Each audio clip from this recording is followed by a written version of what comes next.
What's going on? Oh my god, Mickey's drowning! Wow. Fatality. Mickey is dead. We just saw Mickey die. Sora. Wow, I'm glad he's dead. But yeah, when I was referring to Tetsuya Nomura, Tetsuya Nomura, yeah, I tripped over the syllables there. Of course, we're not gonna let you when drown. I was referring to him not knowing Roman numerals, I was talking about there was this picture floating around Twitter for a while of the clock tower in Twilight Town. Yeah. From like a Kingdom Hearts comic. And all of the Roman numerals were wrong. Wait, it was in a manga or in a comic? I don't know. It looked like it was from a comic or a manga. Cause that's drawn by a different person. I don't know. Huh. I don't know what it was from, but it was just a zoomed in picture of something from Kingdom Hearts. It might have actually been from like concept art. Was it for? Okay, was it like was it like this like skyscraper looking drawing? And then that's the cover for Kingdom Hearts 3. That's like the because no, that has it looked hand drawn. I don't know, but it was like a joke on Twitter that like Tetsuya Nomura doesn't understand Roman numerals because like the Roman numerals on this clock tower were just all kinds of messed up. Oh my gosh! Like there was a V with like 4 like eyes next to it. I'm like, that's not even a thing. Hey, over there.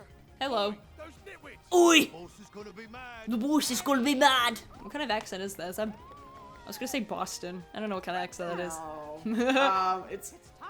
I think it's like a poor attempt at like a I don't know what kind of. It's just a like villain like accent. a more rural British accent, maybe. Yeah. I don't even know what the Three Musketeers even takes place in. It's originally a French story. Oh yeah. Maybe it's in. I don't know. No, that is not a French accent. That's definitely somewhere on the British. Well, Beauty and the Isles. Beast takes place in France, but like you have like characters who speak British. I mean, yeah, British. Well, also because like Speak British. like a high society like basic British accent is like usually like a basic British accent is like usually like a shortcut for like a high society person, at least in American media. Yeah. You want this person to seem fancy? Slap a British accent on it. I love that. Like in cartoons, like in kids' cartoons, is always like that. Like you have like the snobby like rich person. They always have like that British attitude. It's like, oh yes, our stocks are going high today. It's like yes. They always have to say like yes. What's interesting about like the British accent though is that it's like theorized that wasn't even like the original British accent. Like it was something that like the aristocracy of Britain or England came up with in order to seem more proper. And that accent, that high society British accent, made its way over to America in the South. And that the Southern accent is actually very similar to a British accent in that case. Ah, okay. And there's actually like more rural areas of the South where people, their accents don't even sound Southern, they actually sound much more British. And it actually, like when it comes to a Southern accent, like you use the back of your throat more. You use the back of your throat. But if you take that Southern accent in the back of your throat and you start to push it up towards the top of your teeth in the front, it starts to sound a little bit more British. You're a little bit British, yes.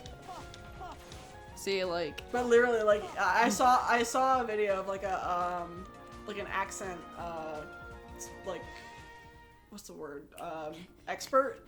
And she like started out with a southern drawl like at the back of her throat, and it was magical. Like seeing her pull the southern accent like from the back of her throat to the front of her mouth, and suddenly it was a British accent. It was amazing. I can do like weird, bizarre voices, but like I can't do like. Wow, how did that happen? Bakana.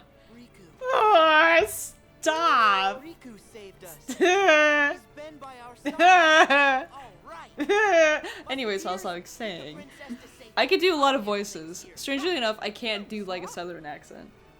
It's not even on my vocabulary. How long have you lived in Alabama? I've almost lived here for a decade.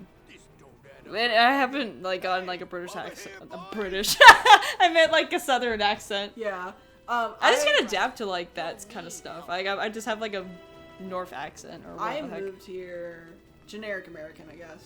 Yeah, generic American. There is a generic, like the accent. That's a good way of that, calling it. Okay, like the accent that American like newscasters use. That's like considered a generic American accent. Yeah.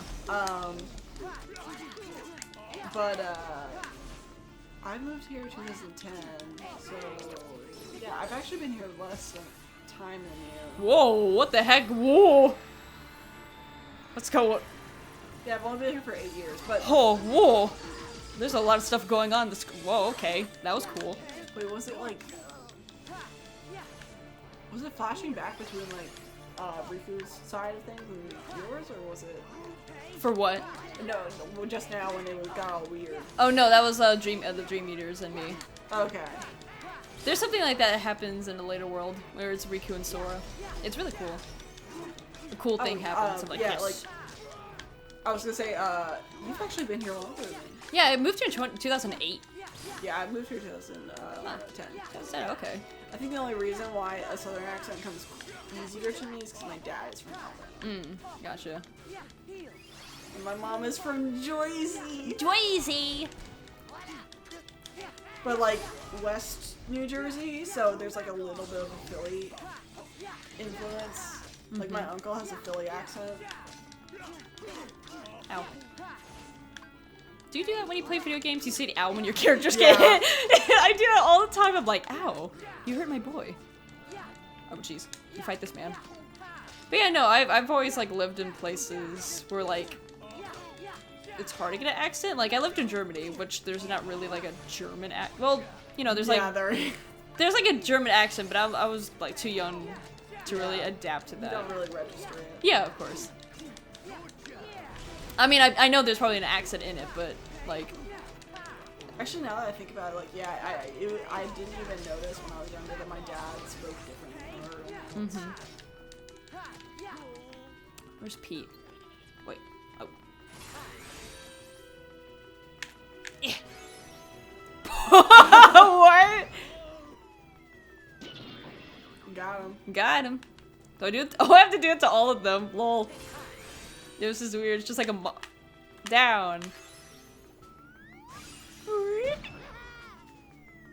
He's just staying there. He's just enduring it. You don't have to do this, Pete. And now it's your turn. Yeah. Cute little sort of manga drawing. Or comic drawing.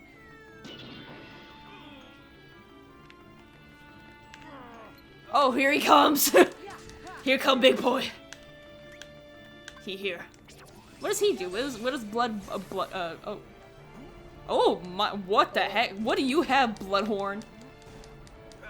I think it's like you're supposed to get like right up next to him. Oh. What? I don't know, because it looks like he's like spinning and supposed to like hit him over and over. That was confusing. But I think he was like blocking it every time. Pete's like, I'm poisoned. I'm getting out of here. Would you stop running like a coward? Oh, what? Oh my god, he's using the sun. Oh my gosh. Oh, that's actually clever. That's cute. I like how that's how I describe things. That's cute. That's cute. Usually whenever I say something like, whenever I say that's cute, it's always either genuine, that's actually something that's cute, or it's like totally sarcastic. Like, That's cute. I say cute to things that aren't even inherently cute. I look at like a crocodile, I'm like, that's cute. Or like look at a spider, I'm like, that's cute. I don't like spiders.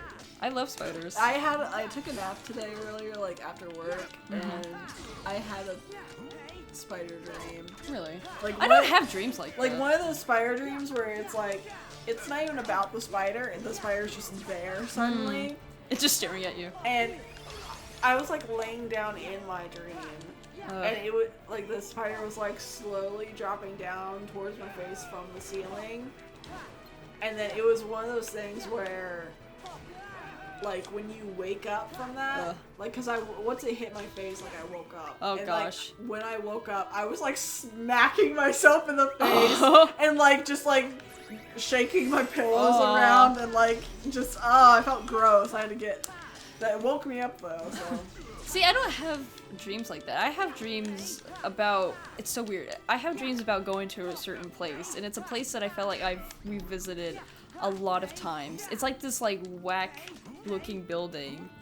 I don't know what it means. I'm like, why do I keep ending up in the same area again? And it changes. Like it feels like it's add on to it too.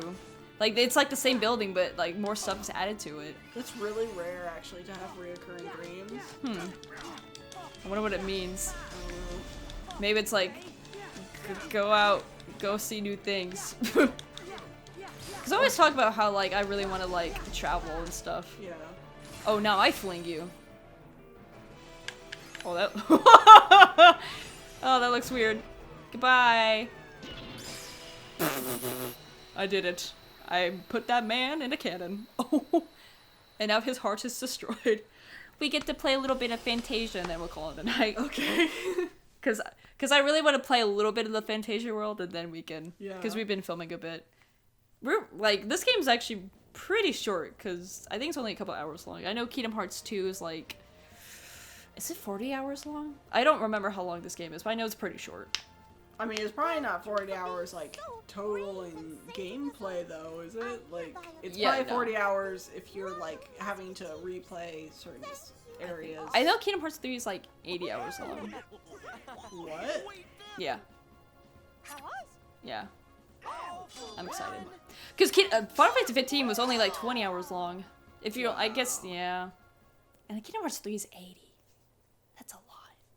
I'm excited. I want to kiss you, Sora. All for one I kiss his cheek. He's my son. and one for all. You're so cute. Haha, you're so cute. I love him. Like, oh. Ooh. He makes me make noises that they're weird. You do a lot of sound effects. I just did one. I was like, yeah, I do. People notice that about me too. I'm like a sound effect machine. Keeping to that. My dog makes me so itchy, but I love her so much. Are you, like, allergic to her fur? No, she just needs a bath. She needs a good bath. Yay! Fantasia! I like the way that they handle this world. It's nice. Dun, dun, dun, dun, dun, dun, 3, 2, 1, let's go! I don't know. I'm always in a good mood when I play Kingdom You Hearts. were really on beat with that. the No, the, 3, 2, 2, 1, 1, let's go! go. Like, it's synced up with the music. Of course. I listen to the Kingdom Hearts track all the time. I go to sleep to it. I listen to it in the car. Oh my gosh. I beat bop to it all day, every day. I finally saw that movie, Annihilation, with, like, Amy Adams and Jeremy Renner. It's, like, about that movie where aliens come and they have to, like, try to communicate using, like, those, like, circle pictograms. Yeah. You ever seen that? No. Well, not yeah. seeing it, but, like, knowing. Yeah, the subtle Yeah. pentagrams, yeah. The soundtrack to that movie, oh my god. Like, it's so eerie and creepy Oh my and God. atmospheric. And then the ending theme is like, when I was talking about when I was writing earlier today, Yeah. and I was like listening to music while I was writing, Jeez. or I was listening to music and it inspired a moment in the story Yeah. that I was writing. And like I was crying while writing and listening to this song from Annihilation. But it's just like such a good soundtrack. What is your favorite movie soundtrack, since we're going into a world about music? Because mine is Blade Runner, the original Blade Runner. I love that. That's a good one. Favorite movie soundtrack? Oh gosh, I don't know. Oh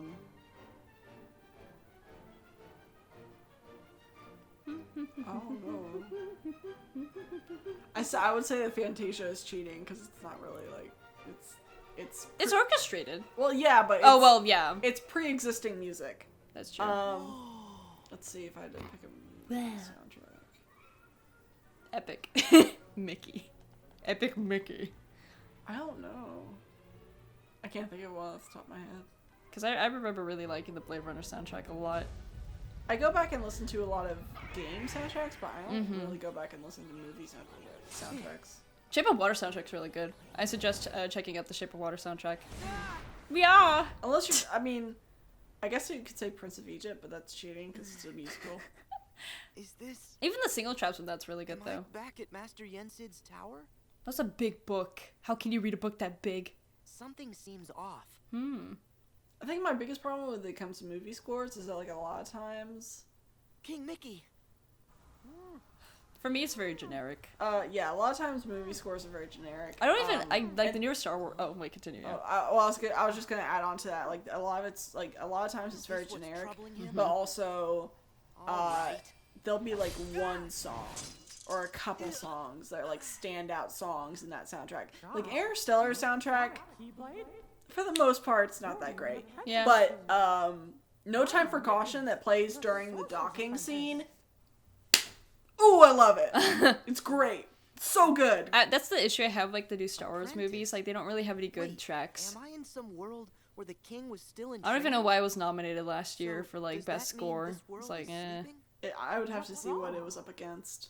It had, like, Shape of Water 1, which I was really happy the, about, because that does have a good Apprentice soundtrack. Of, I don't remember the other movies it was up Hey, against. listen, your Because I man- think John Williams does a good job stop that. with what he's doing. I What gotta can stop do to that. save you? Thank you, Sora. But it's no use. Because, yeah, I think John Williams does a good job. Like, I actually love Rey's theme in Force Awakens. And he, because really, when you think about it, he doesn't have a lot of space That to create creator I new let stuff escape. with the new Star Wars Yeah, stories. Okay. yeah, It's he's very really, good. it really is just rehashing a lot of stuff that he's already made. I think that's the But problem what I he have. does really good at is that he takes stuff that he's already made from other Star Wars movies and he like reorchestrates it and So what exactly is a reconfigures sound it idea? into a way that helps the story, like thematically. Yeah. Like he'll take certain themes and mix them in at like certain times in order to like kind of push this like story thematically. Like he'll lace in certain character, like it'll be a certain character's like theme, and then he'll lace in another character's theme underneath it. Yeah. Why did it zoom into Mickey's face? Like I think I think that actually Rey's theme backwards is like, I don't know. I think I remember seeing some video where someone like took Rey's theme and put it backwards and it sounded like Yoda's theme for some reason. Really? Okay. I don't know. I might be misremembering it or something. Because the only really good Star Wars soundtrack that you introduced me to is from the episode 3. Episode 3 is a great soundtrack. It has a fantastic soundtrack. I recommend, even if you're not a big fan of episode 3 of Star Wars, the soundtrack for that movie is really, really fantastic. Like, the prequels have some of my favorite Star Wars tracks, Yeah. honestly. You know, I think maybe the 3rd episode may be like a guilty pleasure. Yeah, that's definitely a guilty That's pleasure definitely a movie. good guilty pleasure, because like you have like Neil Breen movies or like The Room with Tommy Wiseau, but like there's actually legitimately good Three's stuff. a competent movie. It's a competent movie, but it was poorly misguided. Like it could have been like something more fantastic, but it does have some fantastic scenes in it though. Yes. Like, my favorite scene Let's check out a little bit of in Fantasia. 3... My favorite scene in Star Wars Episode 3 is not even like a scene. It's like a shot. And it's a shot of when Anakin's on Mustafar and he's already killed everyone there. Yeah. And he's just kind of basically waiting for Padme and Obi-Wan to show up. Yeah. And he's like got his like hood on and he's like got his arms crossed and he's just like looking out over, he's like standing on a balcony, he's like looking out over Mustafar, and for the most part there's like just clouds there, but there's like a break in the clouds to where like the sun is shining through, and that shot, it like so symbolizes his fall from grace because it's literally Yeah. a Lucifer allegory, and I love it. Did you notice that when it hit enemies, it makes the music noises? Yes. And listen to the music. Oh! Oh my gosh. Are you okay, music? Oh, it's cutting out. Ah! Oh gosh. I hope this has happened in the pre-recording. Why does this happen now when we get to Fantasia? It's like too much music! Okay. Oh. What? Okay. Oh, okay. Okay, there's a lot going on in my ear. Yeah. Okay. Oh my god. Yeah, we're also trying something new with the recording, to where we're hearing the game through our headphones so that it doesn't mess with syncing it up. Yeah. I think we should I think this is a good time. Maybe the aux is like loose or something. Maybe? I don't know. Well, I think it's the perfect time to call it. We could call it a night. I think it's your aux is probably. Maybe yeah. mine's jacking up. Anyways, yeah, we filmed enough. We'll definitely play more Fantasia later on and beat Riku's side of the Musketeer story because I really like playing through the Fantasia world. So this was a very long recording, but this will be split into parts as always. But yeah, we're actually getting pretty far into KH Dream Jump Distance, so I'm happy about that. So yeah. And we will see you guys in the next couple of episodes, parts of Dream Jump Distance. Peace.